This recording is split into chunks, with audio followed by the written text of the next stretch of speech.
Yep. I'll follow your Hopefully lead. a bunch of people jump right in. Yep. We are live. We haven't got anybody in yet, but we'll wait here for a second. Oh, got 2 people already in. All right, cool. Let me turn this down. So I can go in here and share. Yeah, hello, everybody. Yep. Here we go.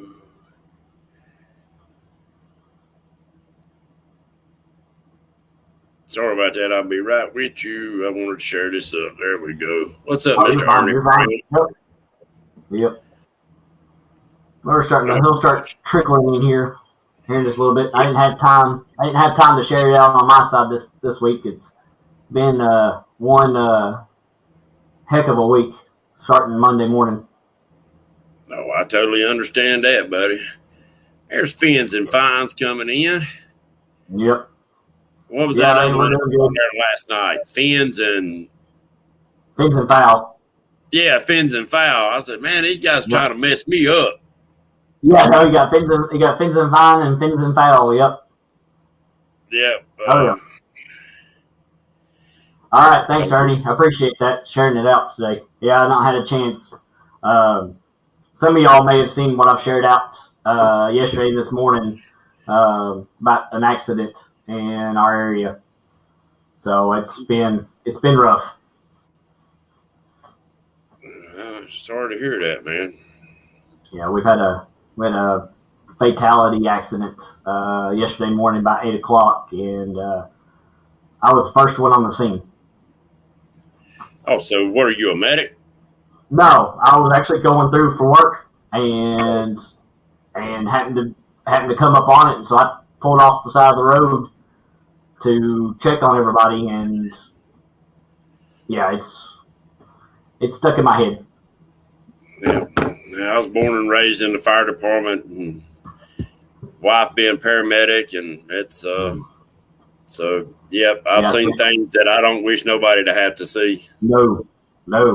And see, I've had 6 years as working OR, ER, and being an MA. So I've seen it in and out, but this is one of those that I don't wish it on nobody to come up on. At 16, I got second firefighter of the year. At 16, pulled a woman out of a burning house. She's burnt probably almost 100% of her body. And run a call, was first on the scene. 4 teenagers got hit broadside. They pulled out in front of somebody.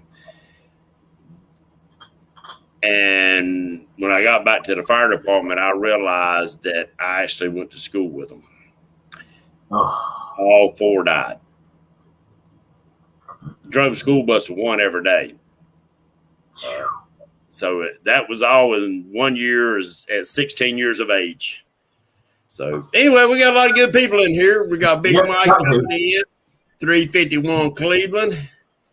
Crazy Cat, Kentucky Crazy Cat, Krabby Cat Angler. That's a mouthful. Yeah, it is.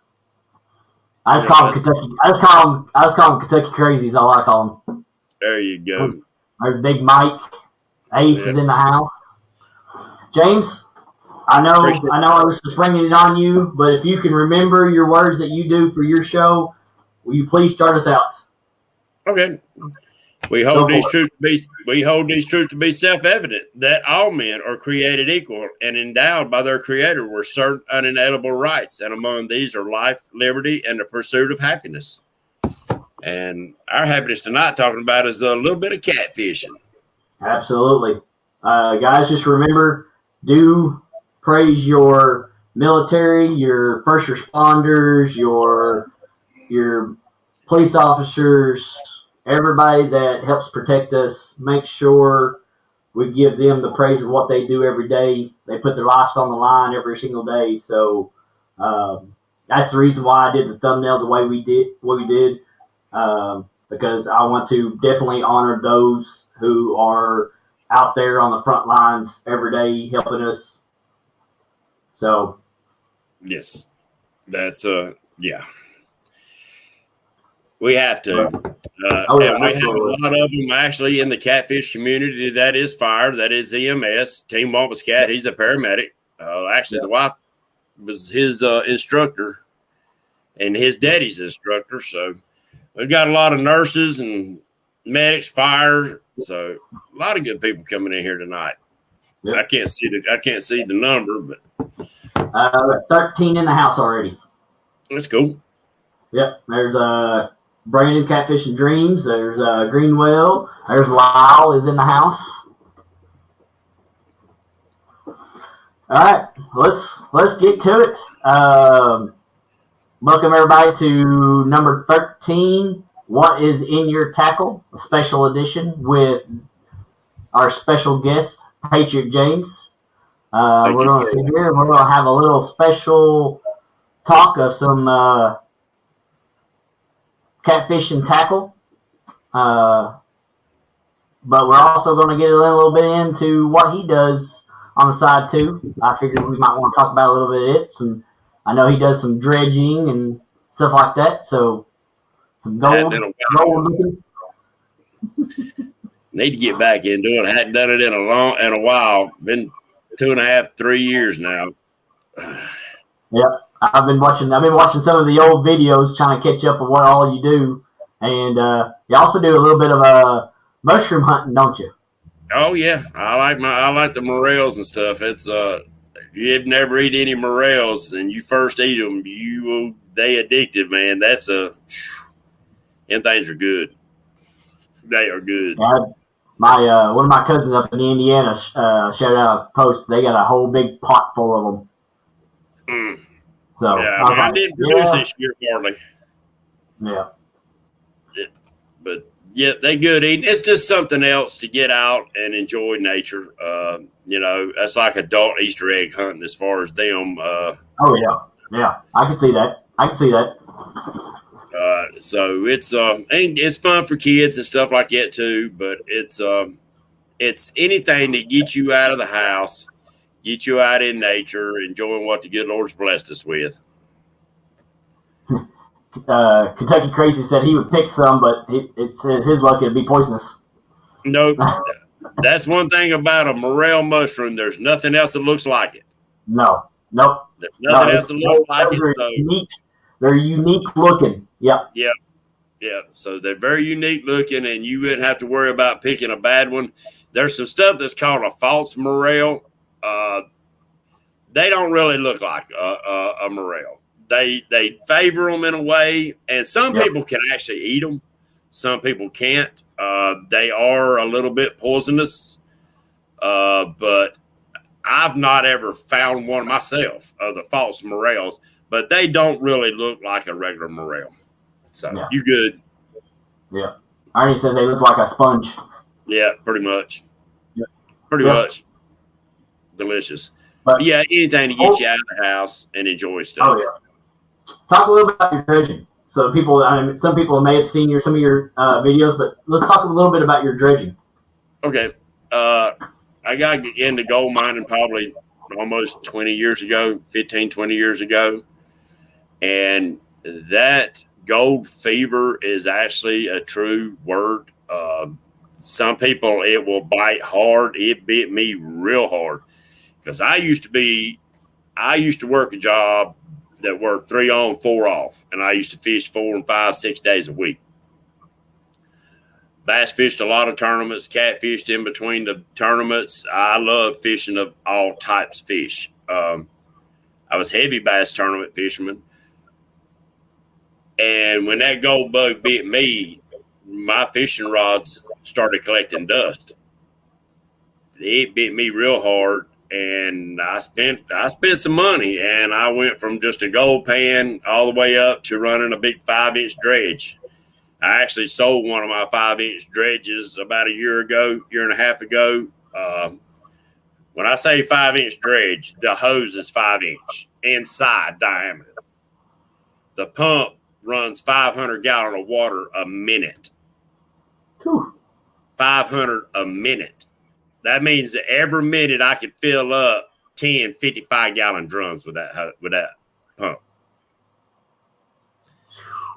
And it would hurt you. It will suck your arm, slam up in the hose. It will, but diving underneath that water, it's a lot of work getting a machine into the water. But the reason I went with bigger was because it's less work. A lot of people don't realize I've had 7 back surgeries. I'm dang near a cripple. So when the dredge is in the water, that means there's a lot of rocks that won't go up a 5-inch hose, but there's a lot of rocks that will. So the more rocks that will are less rocks that you have to throw out of your way. Mm. So you let the machine do all the work, or most of the work. So it's and finding gold. Now you don't get rich, not unless you in that area or you happen to find a big pocket that had never got before. In my area, Crowder's Mountain, Kings Mountain, these are ancient mountains. The gold is wore down to dust. I actually get gold that is very hard to see with the naked eye. But there's a quantity of it. Now, if there wasn't a quantity of it, I wouldn't worry about it. I just let it go. But there's a quantity of it. And I can catch. We're estimating 50% of what goes into my box. You got to figure 500 gallons of water a minute, that's a lot of water moving through that box. So if you can capture half of that fine stuff, you're doing great. But it's something to get out. Guys, I've sat out there and set that dredge up and go to take a break and see deers out there mating and fighting amongst themselves during rut. I've seen turkeys come down and drink water out of the creek right below me. Now, every once in a while, you'll have a snake crawl up on your cotton picking dredge with you or whatever. But when you're underneath that water, the world just disappears. It's just you, that hose, and Mother Nature. And that's why I think fishing, I think hunting, mushroom hunting, anything outdoors like that is real addictive, especially to men. It's something primal in us that we just want to get out and enjoy nature, find out, because with gold mining or gem hunting or stuff like that, when you find that gem or that nugget, when you realize I was the first human being to lay eyes on that thing, to hold it in my hand. There's just something about that, and every once in a while you get lucky, that one day, quite a few years ago, gold went up to $19.09 an ounce. And on that day, in the first 20 minutes of my dredge firing up, and it was my small dredge, it was a little 4-inch, I shut it down because I had a rock jam in the hose, and there sat about a $480 nugget in the top of my box. Woo. And that creek don't never give up nuggets. It'll give up pickers, stuff you can pick up with your fingers. But it didn't give up nuggets, and man, that just made my day right there. But so the price of it goes up and down. It depends on what the price of gold is, but it's I'd never sell it. Yeah, I'd never sell it. In fact, I've only sold gold one time, and that was figured I'd let it buy me a pump from my other dredge. Well, that's what I done.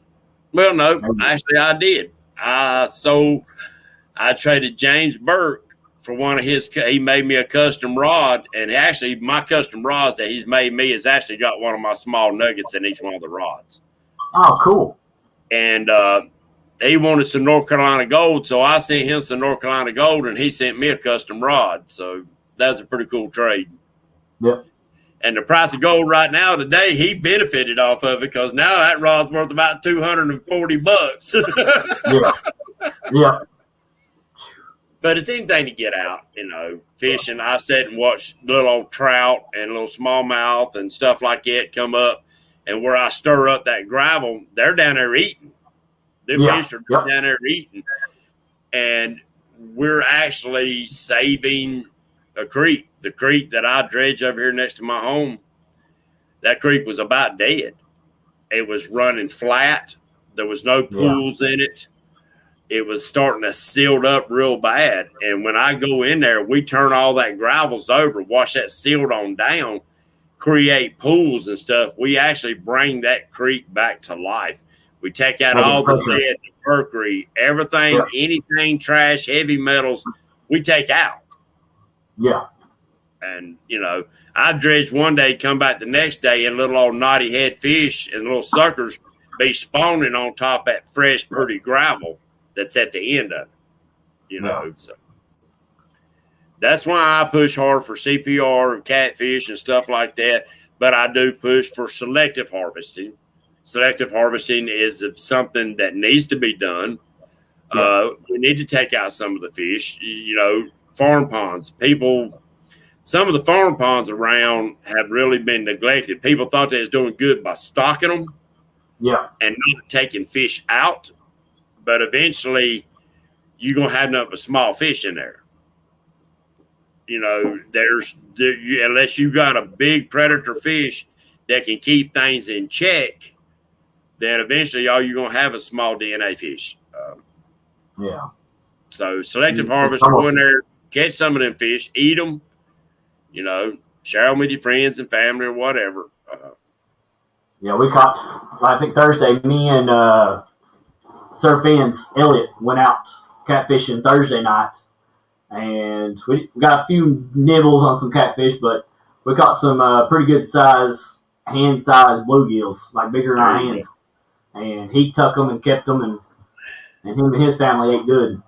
There you go. So we played them up. So, yeah. I just mailed him off a set of floats this morning. Yeah, he said he's gonna get some. He liked mine. Yep, I mailed him off a set this morning. He ordered a set of green ones. He to go with his green rods he's got. There. Let's say hi to a few other people here. So what? Yeah, I said let's say hi to a few other people that's got in here. We got Mike Costello, Central Valley. We've got Fishing with the Squirrel, your boy Troy, Georgia Fisherman, Maurice Kaysen, Fish Smack. Fish Smack. He's going to be on next week. We're gonna do some panfish tackle next week. So we're gonna do a little bit on that one. I'm trying to think of who else we got in here. I think that's about it. We got about 18 people in the house. Appreciate you all coming in here, sharing it out, and I think Troy was saying that he liked my background. Appreciate that. I wanted to do a new setup, so last week was the first week for it, and this week I'm going to keep it going. Yep, Uncle Lou's in there. Remember what I say, guys. Share the bait, share the tackle, check each other out. And if you like what they're producing, give them a thumbs up and subscribe to them. There's Ricky's Fishing. And if you really like us, you can help us grow and put back into the channel. We do have our PayPal link there, and if one of my mods can post out the Camp Saterian information, that they can still donate to that, can't they, James? Oh yeah. They keep their donations up all the time because it's, you know, just getting it up and running is expensive, but keeping it running is what's going to be the big cost. Yeah. So definitely, if you all can keep on supporting Camp Saterian, that'd be great, because it's something we need to do. We need to put back to them that they put for us. They paved the way for us, so we need to definitely keep them going. And it's a good organization. It's run by veterans, and it's to help. It's rehabilitation. It's to get them back out into life, whether they're homeless or whatever. They're gonna do what they can to get these veterans back out into life where they can function the way they need to.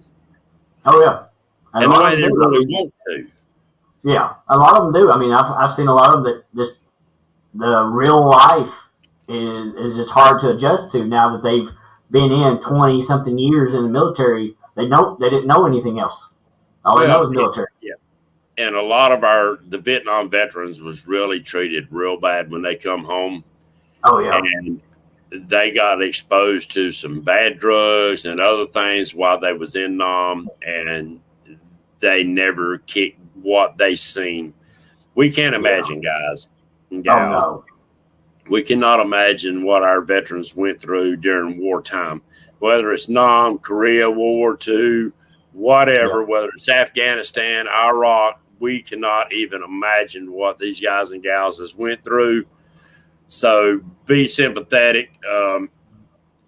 Be very respectful. The 4th is coming up. Get Absolutely. to know your neighbors. If you got some veterans that are around, some veterans that don't bother too bad, but some of them that have actually seen heavy wartime can be shell-shocked. And those fireworks, you might not see it, but they will be hunkered down in a corner, and it shell-shocks them. So be very respectful. If you know a veteran or whatever that lives near you and you're going to shoot fireworks, get to know them and ask them, does it bother you for us to fire these off? Yeah. And if it does, then come out of your pocket, buy them a hotel room for the night and say, hey, look, this is on me. Go over here to the Radisson, go swimming, enjoy yourself. The whole neighborhood's going to be lit up, and I would like to help protect you from that. Yep. That sounds awesome. I mean, I think a lot of people don't think of that way, but yeah, that's something to think about. Yeah, you definitely need to watch out for them. Yeah. I mean, my father-in-law come over here before he passed away years ago, and I live out in the middle of nowhere, and all of us, we all shoot and everything around here, but there's somebody out here got something, and I don't know what it is, but that rifle was going off consecutively. Doom, doom. It was rattling the windows in the house. And you could see Bill was, they fought in World War II. He done 2 tours in Germany and France. And you could see the cold chills coming all over him. He said, I got to go. And he got in his truck and he left. And, so even as a long time ago that was, those sounds still resonate inside of their minds. So be respectful, guys and gals. That's all I asked. Yeah. Oh, who else we got in here? I see Laughing Cat Fishing, Country Boy, J Dog. Catfish Hero, Sean. Yeah. Yep. So, all right, let's get into some tackle. All right. Let's start with some hooks. What are your go-to hooks for your fishing? 8-aught Gamakatsus. I've used Gamakatsus for years. I fished them things for many years. I have yet to break one. I know people have broke them. I've seen people break them. I will not use a pair of metal needle nose or whatever on getting a hook out unless I absolutely have to. And if it's something that I'm throwing huge baits on, I will change that hook, because that hook, Gamakatsu, is a real hard hook. Mm-hmm. And if people in here don't understand metal, when you harden something, it becomes brittle. About like glass. That's why Gamakatsu, their hooks are so freaking sharp, is because they are hard. And if you scar it, that's like scarring a window. You take a diamond edge and you can cut a window with it. And all you're doing is scarring that. You ain't cutting all the way through it, you're just scarring it. You can actually break one. If he puts it in the wrong side, say if that fish has got it sideways and he pulls hard, drag real hard, you got your drag lock down, you heavy action rods, something's got to give. Either your line's going to break, the hook's going to break, or the drag's got to release. And they break. And I mean, I'm sure it's happened, but I like them because they're a thin wire hook. And I think I get a lot better penetration and a lot better hookup. Yeah. Now, I'm not knocking none of the other hooks. Them Mad Catter hooks, I won a set off of Catfish Weekly one night. I got them. I thought, them things are thick. I said, they ain't going to penetrate the jaw. And I have yet to have one to penetrate all the way through. I had one that it got through up here, up into the corner of the mouth, and it was able to get through the skin.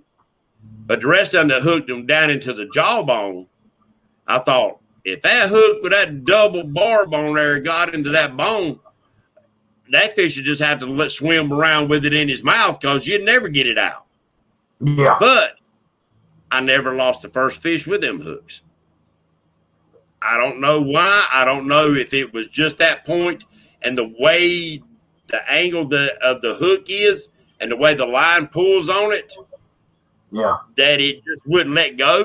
I don't know. But I don't have none now. I've lost them, got hung them up on the bottom or whatever, but I never lost none on them. And they are sharp.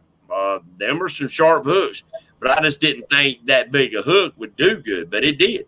It really did. It really surprised me. But I stick with Gamos. I've used them for years, before they ever come out with circle hooks. That was some of the best Kel hooks I ever used in my life when I used to do a lot of big live bait fishing. And so I loved them. But I stick with it.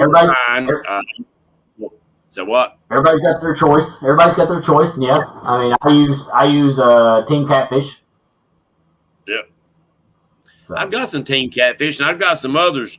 J.R. Warskow turned me on, and I've got 2 rods tied on when me and him went out fishing that night, and I tied on 2 of my rods with them, but we never did hook up on no fish.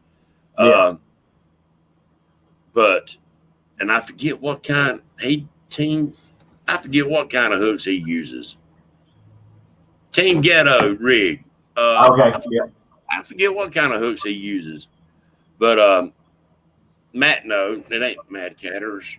It's anyway. So I've got a few of them I want to try out, and he turned me on to some of their Kel hooks too, and there's some good looking Kel hooks. But I use Andy mono line. I'm a mono guy. Now I do have a couple rods that's got braid on there, mainly for bait rods. But I like that Andy. That's a good casting. That's a good filling line, and it don't have a lot of stretch and hardly any memory. So I love it. I hate line with memory. I hate memory in a line. It drives me freaking nuts. Yeah, I use the Berkeley Big Game mono. Now, that's what I use as my leaders, the big game. And give people a little hint. I've got 3 reels, old reels that they're retired. The drags wore out on them, and they're really the old big pin reels. What you do, as I take, and when it's time to change line, guys, is take that line off the reel that you're going to change. If you ain't done broke it off and it's just been on there a while, I roll it up on one of those pin reels, and then I'll roll it back off on another pin reel. So when I'm ready to put it on one of my other reels, all I got to do is take it off, and I started at the bottom of the spool then. So you got brand new line to start over with again that never got exposed to brush, rocks, or whatever. Your old line's stored against the spool, but the newer line that was against the spool of the original reel is now on the outside. Yeah. I've not heard that before. Yep. You get 2 uses out of that line. Instead of using a backing line where a lot of people use a backing line, why use a backing line when you already got it? Yeah, true. So, that's kind of the way I save a little bit of money on using that line because, Andy is a little more expensive. Yeah. But I like it because if it says 30-pound test, you can guarantee that line's going to break right at 30 pounds. But who's got a reel that's got 30 pound of drag? Yeah.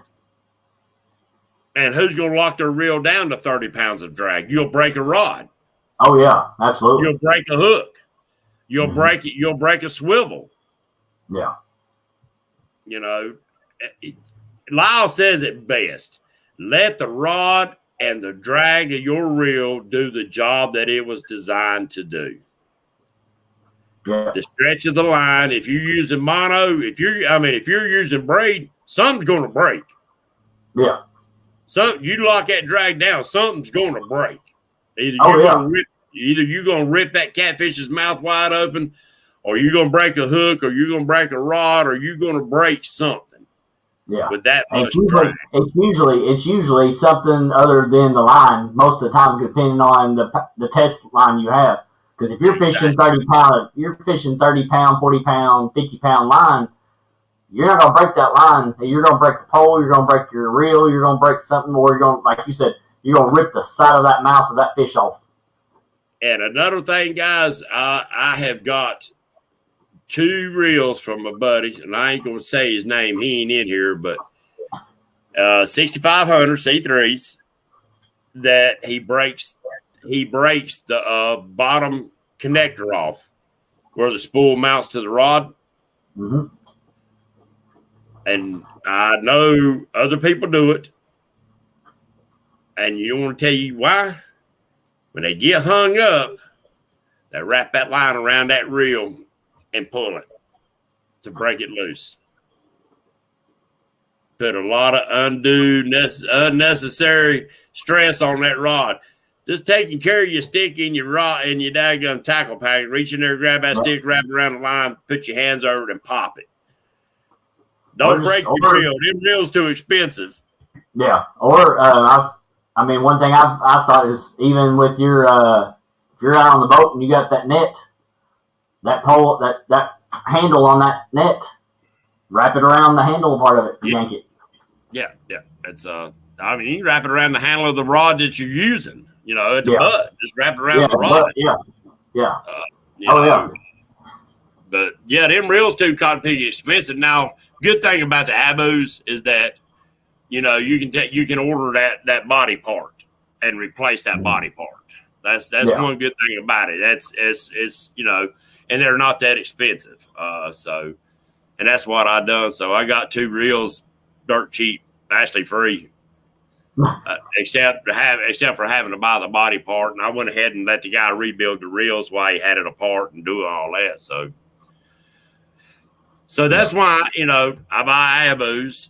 I've only got one brand new Abu I bought, and it's that one I put on that Burke custom rod. I was wanting one of the blue rockets, and I couldn't find a used one.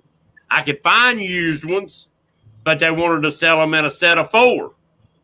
I only needed one. Yeah. I needed one, so I ended up buying it new, and then I found another used blue one when I got that other Burke rod.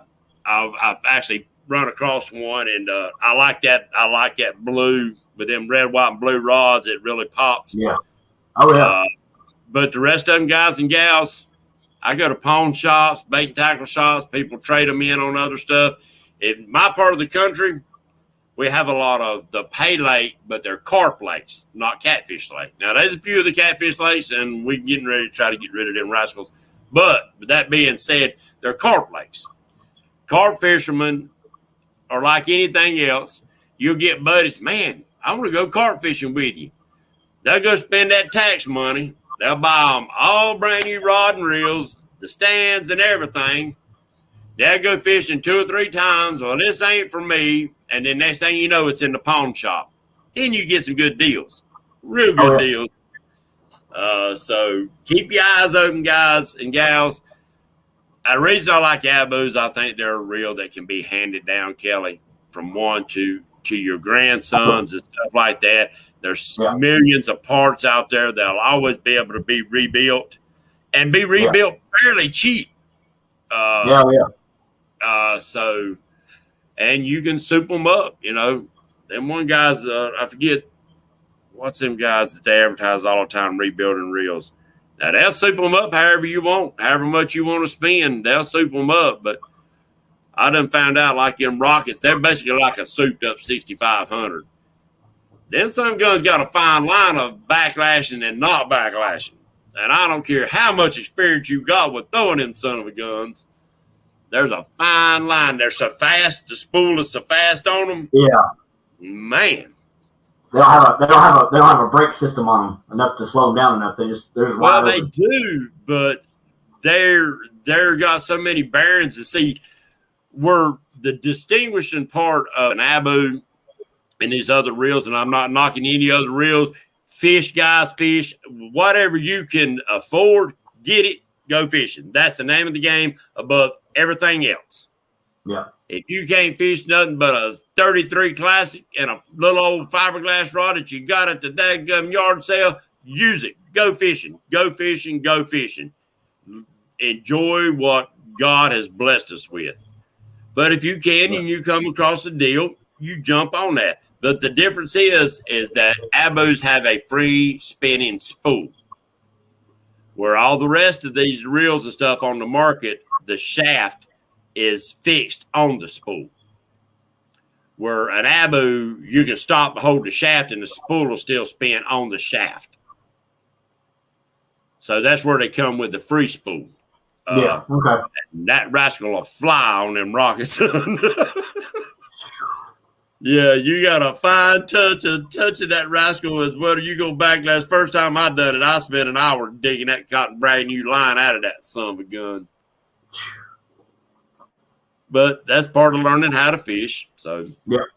The chat said River Rat reel repair. That's it. No, there's another one out there. They always talk. River Rat does a great job too. But there's another out there they talk about. They do the souping up of the reels. Anyway, they all good. I mean, they ain't hard to do yourself if you want to do them. You can order the parts online. You can rebuild them yourself. They ain't real complicated. I recommend you take your phone and maybe video you taking it apart. Yeah. Just in case you drop a piece or something and you didn't realize that it come out this way instead of that way. Yeah. Just to be on the safe side, but it ain't. The Chaos has a free spool. Yeah, the Chaos 50. What is that? What brand is that? Can't think of the top of my head right now. I don't know. I'm not up on all that because I got lucky and got all my spool, my reels, fairly cheap. So I've got all Abus, except that couple bass rods and their Quantums. I was gonna say, mine are all. I've got mine really cheap. I got mine for $0. My brother, pipeline tackle. Yep. My brother Timmy with Chesapeake Bay gave me his rod and reels, so I didn't have to spend a dime on those. Didn't he? He bought a set of floats from me too, didn't he? I think so. A long time ago, yeah. Yeah. I think he's actually probably got a set of both the old ones and the new ones. Probably. I'd say he probably does now. Yeah. There's I like mine. I've used them twice now. I got to get back to fishing, man. I've just got so much going on, guys. I miss it, and I apologize for not producing videos. Y'all know how it is. Life will get you down, and it ain't got me down. It's finding time to be able to produce those videos like I did when I first got into YouTube. And we do. Kelly, we all jump in there when we first get into the YouTube thing. That YouTube bites us hard. We try to push tail, get them as many videos out as we can to make the best videos we can. I hate editing. I hate it, and it's aggravating, it's time-consuming, but in order to produce good videos, you've got to be able to edit. And so me and that part, we clash pretty hard, but I want to get back into doing some. I want to start doing some of these little short videos that I guess YouTube is really pushing right now, the little shorts, I guess is what they call them. It is, but the only thing that we've come up, I've talked with, like with Kevin with the Caterman and Brandon with TBA, shorts don't go toward your channel. They don't count as monetization. They don't count for anything. Right. So for everybody that does a short, just realize they do not work toward you getting monetized. Right. Yes. Yeah, there's not enough. I know of. Yeah. And, they don't realize that these lives, and don't get me wrong, I know people are getting their view time up by doing long lives, and me and you've talked about it. Yeah. Is that a live feeds is only getting a fraction. It ain't. Yeah. You're not getting a full percentage of what you do off a video. No, because the thing with lives is, and we talked about it, and everybody else in chat is here's the thing with lives. And we talked about it. You're going to get it while you're live, but the problem is you're not going to get it when it's over. Once it's over, you might get 10 minutes, 20 minutes of somebody watching it, and they're like, "Oh, okay, it's too long. I'm off." That's Right. it. That's as far as they're going to go. But if you put out a 30-minute video that you've edited, it's going to be watched over and over and over and over and over and over and over again. You're going to get the views from that and going on out. Right. And see, my show's a little bit opposite Wednesday nights because a lot of people going to church and stuff. Yeah. I get most of my views after the fact. But people don't realize a live show like what's going on right now, it won't be monetized until after the fact because this right now, they can't put a commercial on it. No. And I don't know as far as the live videos later, how many commercials actually get put in them. That's where it's all about. It's all about the money, guys. That's it in a nutshell. YouTube is about money. Oh, yeah. If they can't make money off you, they're not going to promote you. It don't matter if you do 24/7 live feeds. If they can't make money off of you, they're not going to promote you. No. They're not. And, just take that into consideration, guys, whether you want to do them lives. A lot of people like doing long lives, and, hey, more power to you. If you got people watching, hey, do it. If you're catching fish. But just realize that, you're getting you some view times up there, but that's about it. Yeah. And you got to, and the thing is, especially doing these long lives, you've got to hold their attention. You've really got to hold their attention the whole entire time. If not, I had to tell you, I'm not going to name out anybody or nothing like that, but if I get in within the first 5 minutes or 10 minutes and it's, to me, it's boring, I'm out. I'm gonna cut back and go. I literally have to be sitting here at the thing and going, okay, what's going to happen next? What we're going to happen next? Well, and that's one person that I know for a fact will keep your eye on that video the whole entire time, even if it's alive or it's not alive, is Epic Catfish. Yeah. It comes down to, I've learned if you can make people start questioning what you're doing, what you're informing them with, they're more apt to stay with you because they're thinking, all right, he's made me think about this. He's made me think about that. What else is he going to make me think about? What else is he going to show me? Because really, everything, there's a video out there on YouTube that covers anything and everything. Yep. You can go on YouTube and learn how to catfish. The name of the game is the details of how to use each tool that we have at our disposal to catch the fish that we're chasing. Yeah. It don't matter if you got the best boat, the best rod and reels, best tackle, everything.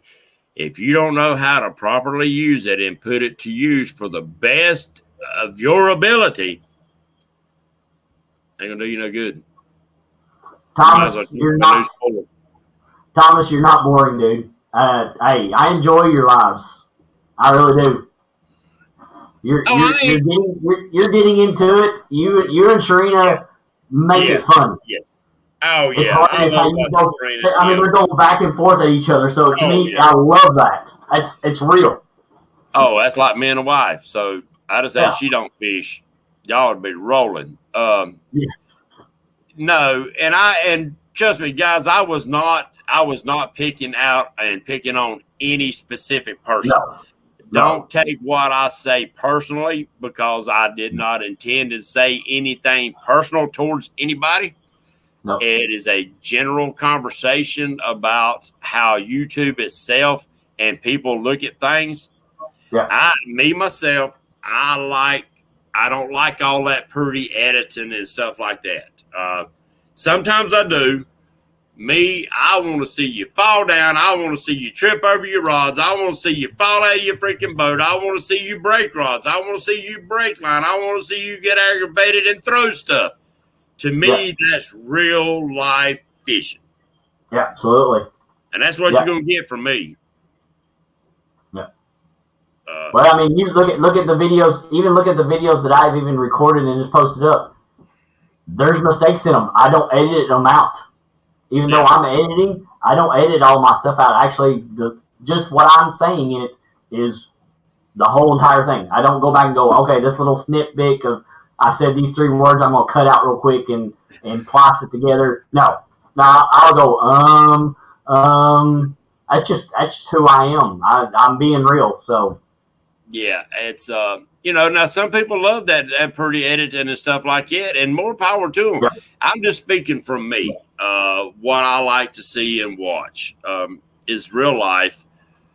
Yep. But at the same time, technology has got to the point now that we can do all that pretty editing right there on the phone. We really can. And, so use it if you're – I'm not smart enough to sit down and edit like that. I'm just telling you that right now. I twisted wrenches all my life, and when it comes to technology, this is about the extent you're going to see me doing is live feed and streaming. So I'm not born and raised in the computer age. So in order to do all of that other stuff, it really is too time consuming, and I get so aggravated that I walk away from it. And best for me to keep it simple. So I got an iPhone. I use iMovie. It's pretty simple. You can make it a little bit technical, but I don't. I just keep it simple. So anybody out there that's wanting to do videos, if you got an iPhone, iMovie is a good, simple app to use to make your videos. And you can download all your pictures and stuff straight off your phone right into it. Instead, I've got a GoPro 7 Black.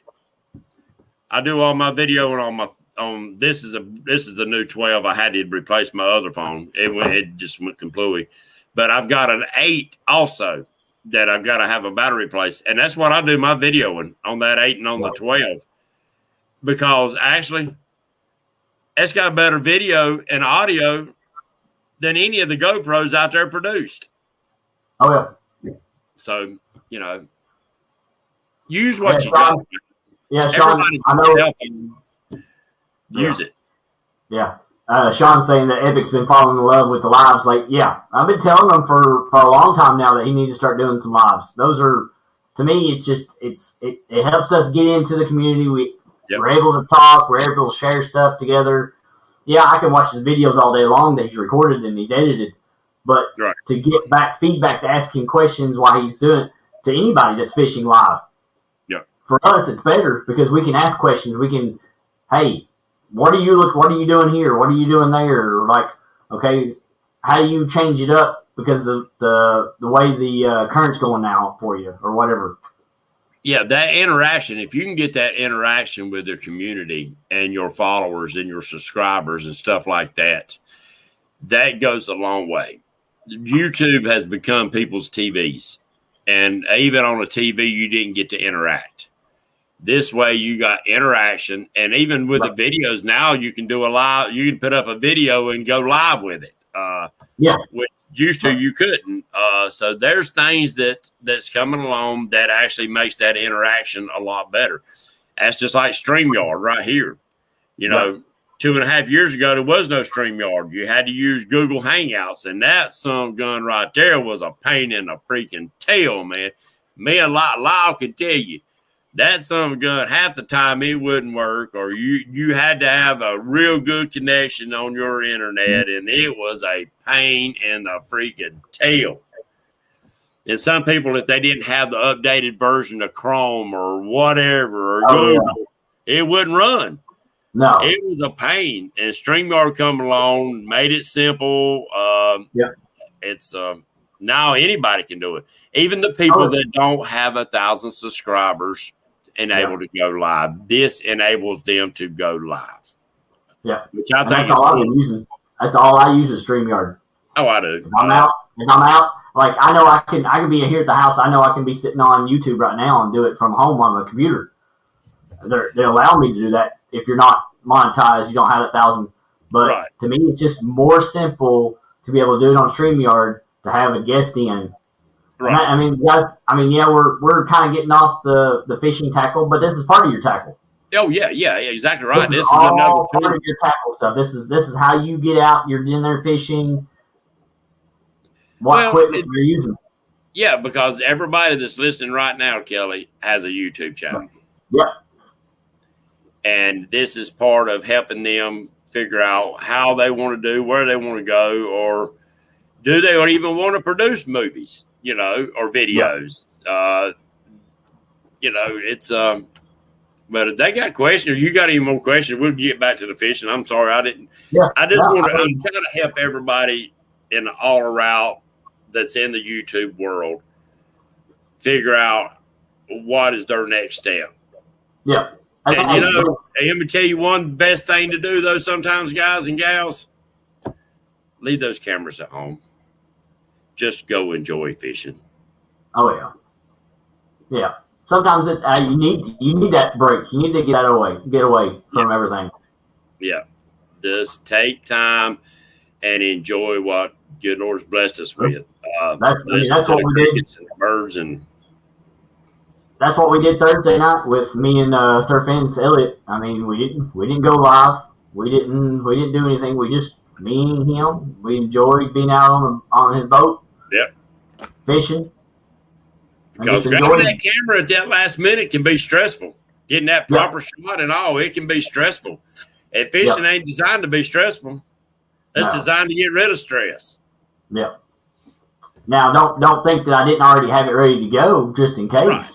We got to buy it on and we were catching. I'd throw it live on there, but yeah. I mean, we just sat there and enjoyed the time. I mean, I think we were out there from like 7 until like midnight. Yep. So, I mean, we enjoyed it. I've got tons of pictures and stuff that I've never even made a video out of, a fish that, somebody's caught or I caught. And a lot of them, I was out on the boat by myself and the bite turned on and I really didn't even have time to try to set up or whatever. Didn't even worry about it. Just went and had fun and enjoyed catching the fish. And, I know that y'all missed out on it, but that's memories that I'm making. Yeah. So. And guys, don't think that we don't want to always just see catfish. If you're out there catching bait, oh yeah, let's see some videos of it too. I mean, bait's catfishing. Yep, you got to catch your bait to go catfishing. So hey, yep, that's exactly right. And that's what we'll talk about next week. We'll get into a lot of that next week with Fish Mac. We're going to talk about bait fishing. We're going to talk about tackle on bait fishing. Because because a lot of us, that's what we do. We bait fish before we go for this catfishing. So we're going to get into the tackle part of that part.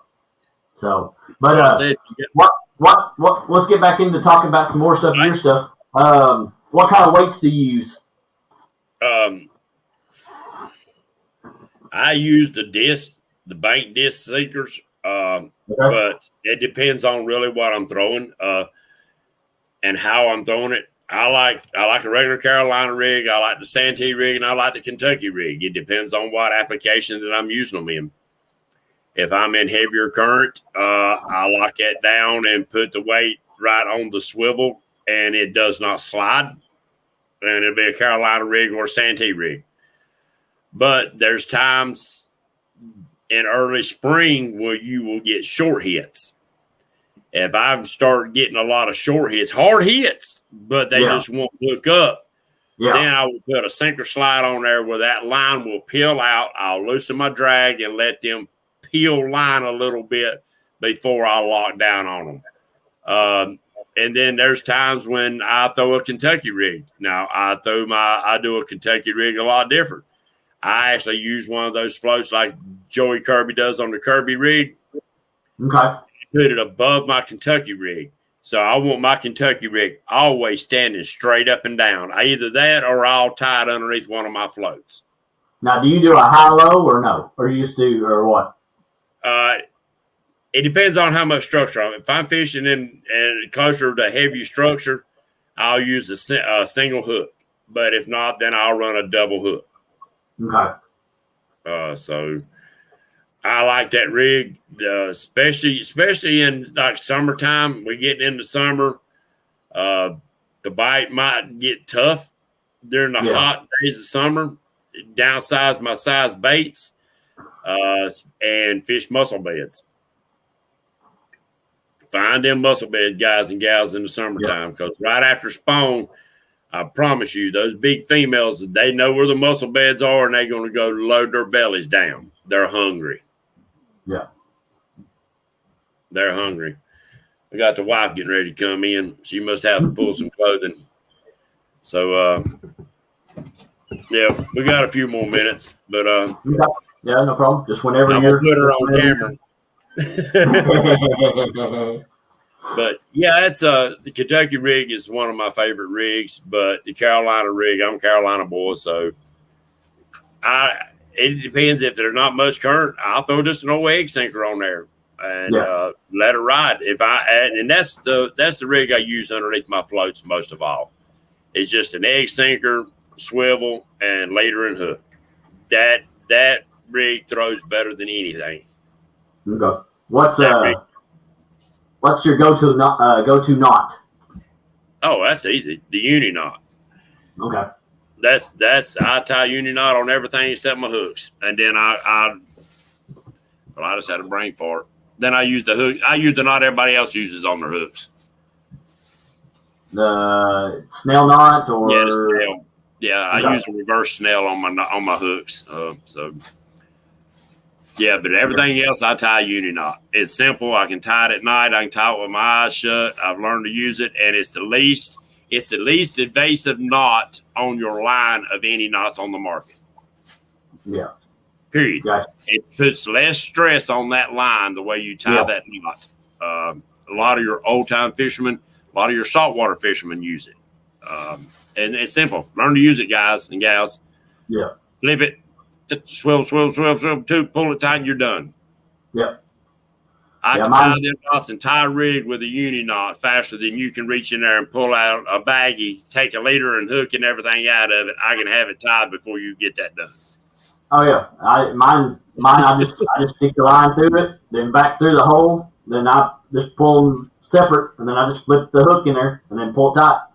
Okay, I know. Yeah, that's that ain't a uni knot. That's a no. That's a fishing. I can't remember. Yeah, I like it because it holds up for me. Okay. Yep. Will these three go in there? Yeah, they'll go in there. We're getting ready to bag in some clothes. Just asking that question. Before you jump off and all that stuff, I ask all my people that come on, all my guests, for people that are just getting into catfishing, what is your advice to them on when it comes to tackle? Whatever you can afford, get it. If you can save an extra week and buy a little bit stronger swivels, a little bit better hooks, Gamagasus ain't that expensive. Some things you can scrimp on, some things you can't. Go with at least Berkeley big game line on your reels. Go with at least that. But it's whatever you can afford, do it. Just get out and go fishing and enjoy it. Make memories. The Zebco 33s have put more catfish on the bank than any reel made, period. Now, if you hook in that 30, 40 pounder with that thing, now you might rip the gears out of it, but you will probably get it in. Now, will it be worth a crap for your next fishing trip? Probably not, but you at least got the experience and the fun out of it, you know. Oh, yeah, absolutely. Get what you can afford and just get out and enjoy it. And just because, one more thing, if your waters don't hold 100-pound catfish, don't get mad if you're not catching 100-pound catfish. If your waters only carry 50-pound catfish, Be happy with a 30-pound catfish. Be happy with a 20-pound. If waters only hold a 50-pound catfish and you catch a 20, that's a freaking trophy. Yep, absolutely. People don't realize, people don't understand. It's like, I've got to catch that 100-pound fish. I'm like, No. if your waters don't carry it, and they carry, like I said, if they carry a 50 and you catch a 20 or 30, those are monster fish for your area. Think about it. You remember the guy we had on Catfish Weekly a while back, Ted Ellenberger? Yes. His daughter just broke a line class world record channel catfish. Well, I think it was a little over 10 pounds, but it was on 2-pound line. Oh my gosh. So it's a sport, guys. Oh, yeah. I don't want to fish with a broom handle. I don't want to fish with a line that's so strong that fish don't even have a sporting chance of breaking me off. I love the sport. I've caught enough fish in my time. When I go out fishing by myself or if Team Wampus Cat's on the boat with me, we done made up our mind that we're going after one fish. We know in our mind that we're coming home with a skunk or a fish. Yep. Not multiple fish. We're not fishing for multiple fish. We're fishing for one fish. But we don't fish with line no stronger than 30 pound. Actually, some of my reels has only got 20 pound on there. The ones I use on bank fish, my 6,000s, I get longer cast. It's lower diameter line. But I've got an old bass reel that I've got braid on there, but it don't have a 20-pound braid. I want to go after a line class. To me, that is the ultimate sport right there. That is just the ultimate sport of going. I mean, I've got a 16-pound channel that come on 4-pound line. 4-pound line. I was crappie fishing around the dock, and the catfish were not biting. We had out chicken livers. We had out cut bait. We had out every freaking thing that you could think about. Wasn't getting a bite. I went and pulled the crappie rod out. It was a quantum micro light. Started pitching a little black flick tail jig around the dock. At the same place I held the tournament at. Yeah. Third cast, and it headed for the middle of the lake, and he run me up and down that daggone dock and stuff for 20 freaking minutes before we finally got a net under him. And I got him wore down, and he was still green because I wasn't able to put nothing on him. But he was a 16-pound channel cat. And we ended up catching 6 more channel cats underneath the dock using crappie jigs. We never did catch nothing on bait. Yeah. But the crappie were on the beds at that time. Yeah. So the water was full of little fry fish, tadpoles, fry fish. And that's what they was eating. Animals eating. Yep. That's what they was eating. I've seen times when we've been out crappie fishing using crappie minnows and couldn't beat the catfish off of them. Crappie minnows. So you don't always got to use big bait. Let Mother Nature tell you what she wants. Yep. Yep. And you got to listen. If you don't listen, you'll never hear what she's got to tell you. Yeah. That's like we were like the waters we're on. They're full of bait fish. So you got it, and they're live. And it's live bait fish. Well, for us to catch catfish, we've got to use live bait. They're not going to go after cut bait. Well, our waters are too. They're full of shad. They're full of daggum. We got white perch in our waters, and because Lake Wiley don't have striper, the white perches just went crazy. There's tons of white perch in that waters, but I have seen the times when you have to match the hatch. You really do. White bass, we no longer have white bass because of the white perch. We used to have a big population. It wasn't nothing to catch 2 to 3 pounds of a white bass, big white bass, and they're gone now because of the white perch. But I've seen times that we was chasing the white bass when they get schooled up chasing shad, that if they was hitting 1.5 inches shad and you throwed 1.25 inches curly tail, they wouldn't touch it. You better throw 1.5 inches curly tail. Or if they hit, usually what we done, if we looked up and got one, we would usually, well, of course, we eat the white bass. We cut their belly open and see what size bait was in their belly. Mm. You know what I'm saying? Oh, yeah. Then you know exactly. So sometimes there's times in the season that you about have to match the hatch. It's like catfish right after spawn. You'll notice their bellies will be slam full of mussel shells.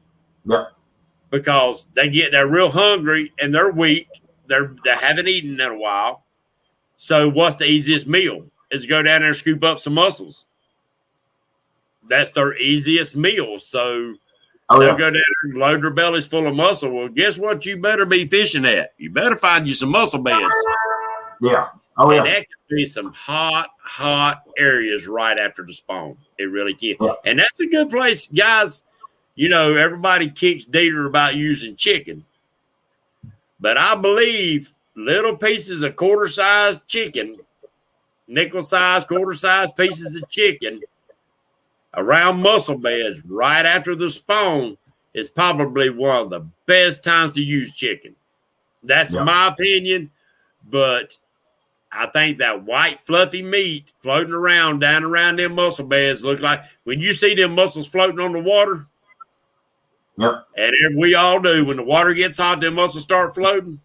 I believe chicken is a hot ticket, but you got to present it in the proper position. That's when you tie them Kentucky rigs on there, buddy, and dual hook rigs. Get down there and get them. Oh, yeah. That's the way, I mean, me and Wampus Cat, we talk a lot, and we think about different things, and sometimes we overthink it. Sometimes you don't need to overthink it. It's keep it. I like to use what they call the KISS method. Keep it simple, stupid. Yep. Yeah. And it will take you a long way. We've talked about that. We've talked about that a few times when we've talked. Just keep it simple. Yeah, just keep it simple. Go down, find your place on the bank or on a boat or whatever. Throw your baits out, and really don't give two craps if the fish bite or not. Yeah.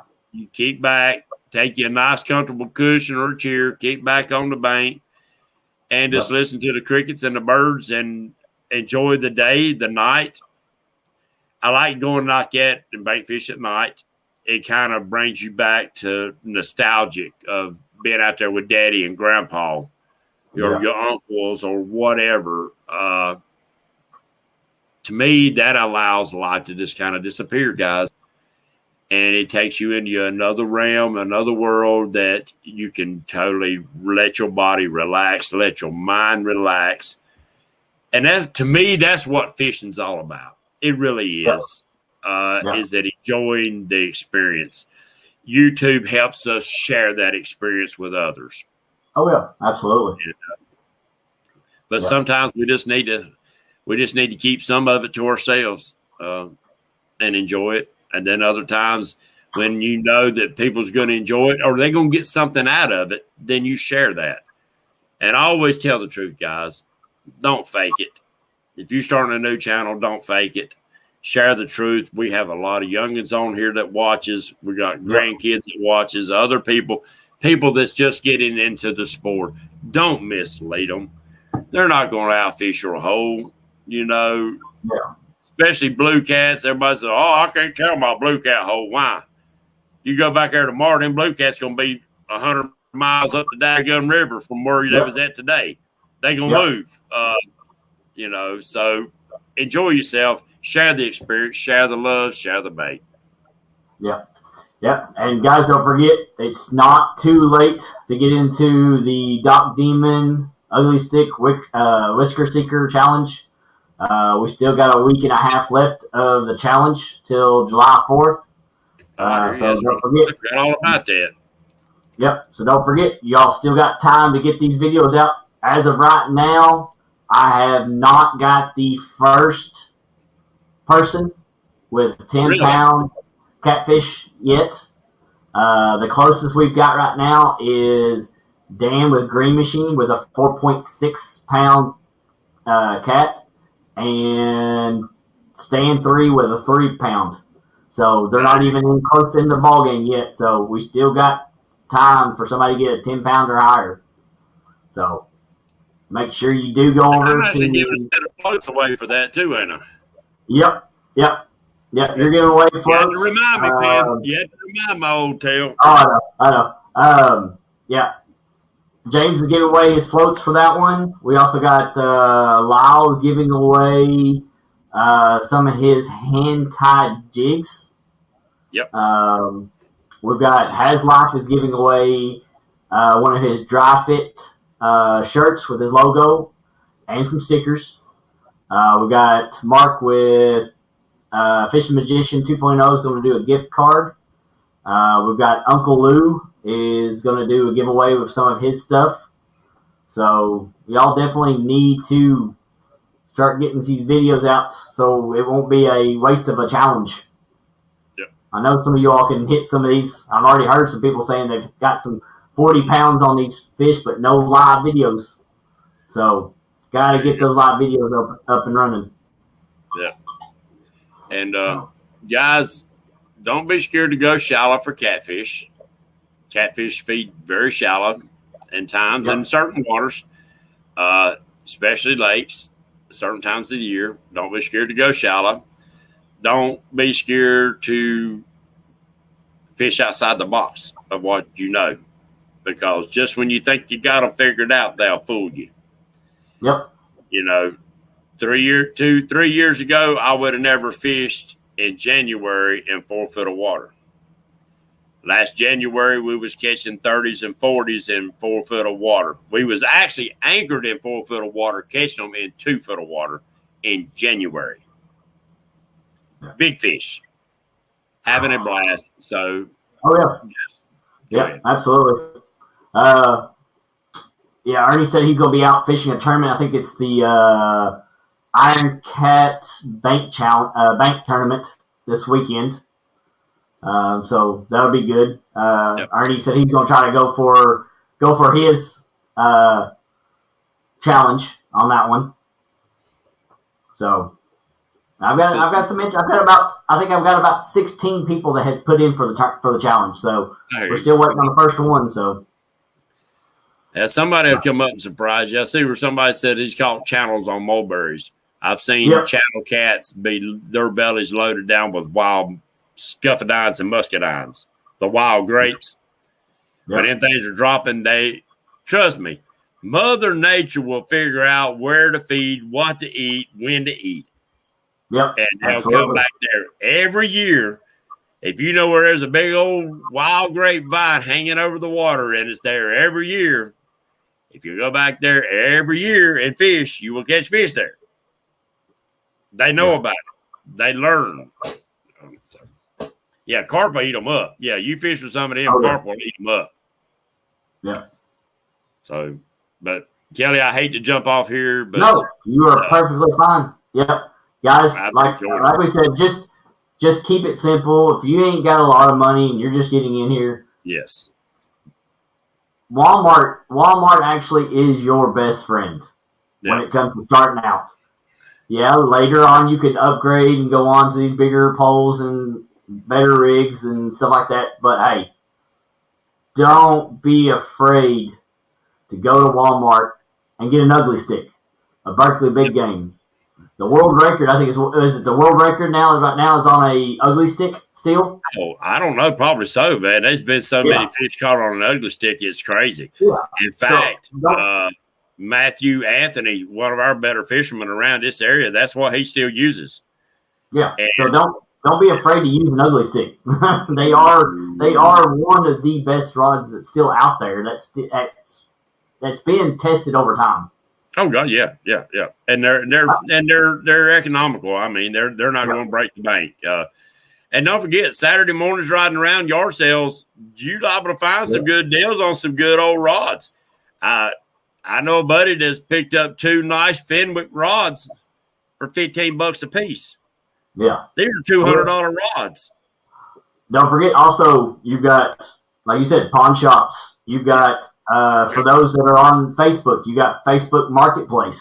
Yep. You can find some good deals on it. Even auctions.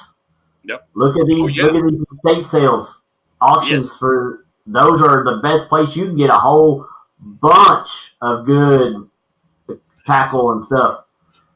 Yeah, you have to be careful though. Sometimes them auctioneers, they'll have their buddies out in the daggum thing driving the price up on you though. True. Yep, I absolutely. looked at a boat a long time ago, and time they got through bickering back and forth, I could have bought that boat brand new for what they bought that boat used. Yeah, absolutely. Yep. You just gotta know your prices. Yep, you gotta know your prices before you walk into those places. You daggum right. Yep. But it don't hurt to look. So no. But everybody, thanks for everybody coming in. Team Wampus Cat, thank you for showing up. Appreciate that. You coming in here and watching the show, saying it's a good show. Appreciate that. It means a lot. It means that I'm doing good. The show's been a blessing for me to be able to do something different. Yeah. Helping out everybody, just learning tackle that everybody uses. But look out for next week. We got Fish Smack on. Like I said, we're gonna do some bait fishing tackle. And the week after that, I have the Flatty Daddies. There you go. So, yeah, Corey with Flatty Daddies will be on, so we'll have a good show with him. He was actually out on the or no, he wasn't out today. But he's been doing good. We've been talking a lot, so it's gonna be a good show. So good. Everybody coming tomorrow night. Got a good one. Got an old Eddie Scaff going to be on there. He don't do the YouTube thing, guys, but he catches a lot of big fish. He's a good guy. He's the one that brought that veteran to come fish my tournament with, Kyle Carpenter. Great guy. So if you look on Facebook, you see the pictures. Them 8 little flatheads he's holding up. No, those are some monster flatheads that I've seen. He's funny. He's going to come here to the house. He's going to be sitting right here beside me in the cabin, and going to be a great show. But guys and gals, keep up with the Bullock experience. Keep watching the show. He's got good stuff going on. I appreciate you bringing me in, Kelly. We'll do this again, my friend. Yeah, I appreciate you coming on, giving me the time to let everybody hear what you fish with. Definitely. Well, and I probably didn't answer all the questions we had planned on getting in, but I think we covered a good bit of stuff, and we'll do it again. So we'll cover something different next time. So. Oh, absolutely. But everybody, just be good, everybody. If you hadn't started out the show, but you didn't hear it on the first, just keep all your military, your veterans, everybody in your prayers. Yep. Also, guys, just remember, our time on this earth is short. Yep. You never know when that clock turns 0 and it's your time. Yep. Make sure you tell your loved ones you love them before you leave the house. Don't go to bed angry with them. Yep. Was that leader says we only have so many sunrises and so many sunsets? Yep. Yeah. And there's experiences that we've all go through. There's an experience I went through this yesterday morning that I don't wish on nobody. And it's made me think, make sure you tell your loved ones you love them before you leave the house. Because you never know if you'll see them again. So, everybody have a good night. Yeah. Everybody have a good night. Make sure you jump over to, I don't think Muskrat's doing a show tonight. I think he's off tonight because of the kids tournament this weekend. Yeah. So definitely check him out this weekend. He's got a lot of good kids going to be on this weekend. Last weekend was a very good weekend. But yeah, definitely look out for him this weekend. The Patriot show tomorrow night. So everybody, good fishing. Yep. And we'll see you on the next live. Yep. God bless you and God bless America, guys. Thank you, Kelly. Yeah. I give you a no problem, sir. All right. All right. We'll see you tomorrow. All right.